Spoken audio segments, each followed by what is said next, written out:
Hello friend, আমি মনি নিয়ে চলে এসেছি আবার একটা নতুন ভিডিও। এই যে দেখতে পাচ্ছ, আমি এক ডিশ কুল নিয়ে হাজির। বুঝতেই নিশ্চয়ই পারছো যে কুলেরই কোনো একটা রেসিপি বানাবো। না না, আজকে রেসিপি না, আজকে হবে মাখা। হ্যাঁ, ঠিকই ধরেছো, আজকে হবে মাখা। এই শীতের দুপুরে রোদে বসে কুল মাখা খাওয়ার মজাটাই আলাদা। তাই আমি তাড়াতাড়ি করে মাখাটা বানিয়ে নিয়েছিলাম। প্রথমেই আমি কুলগুলোকে ধুয়ে নিলাম, ভালো করে ধুয়ে নিয়েছিলাম 2-3 বার করে। তারপর এই যে কুলের যে বোটাগুলো ওইগুলো ছাড়িয়ে নিচ্ছিলাম।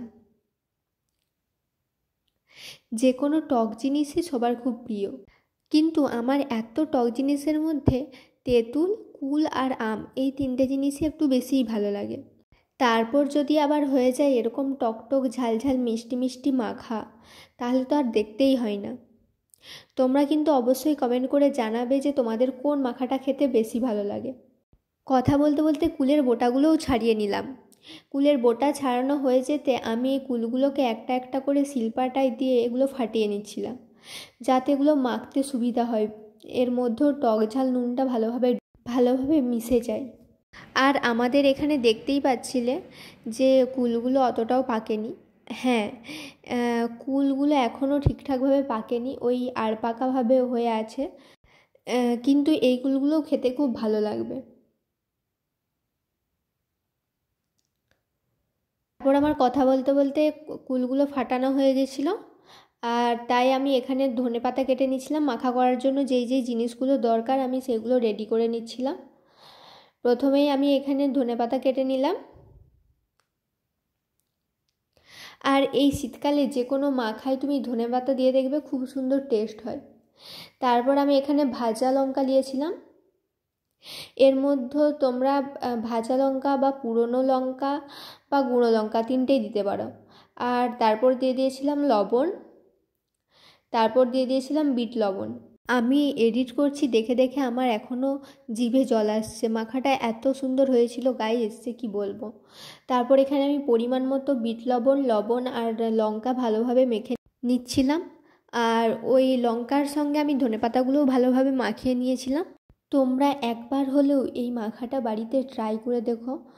আমার কথা বিশ্বাস করো, অসম্ভব সুন্দর লাগবে। যারা মানে টক জিনিস খেতে ভালোবাসো তাদের খুব ভালো লাগবে। তারপর এখানে এই ফাটানো কুলগুলো দিয়েছিলাম, দিয়ে ভালো করে মাখিয়ে নিচ্ছিলাম।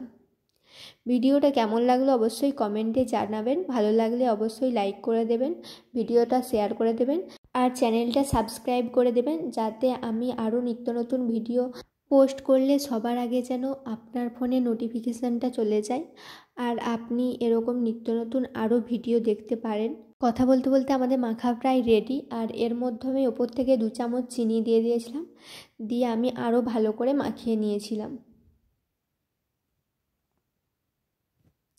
কারণ টক ঝালের সাথে মিষ্টির ব্যালেন্সটাও ভালোভাবে রাখলে তবেই মাখাটা খেতে ভালো লাগবে।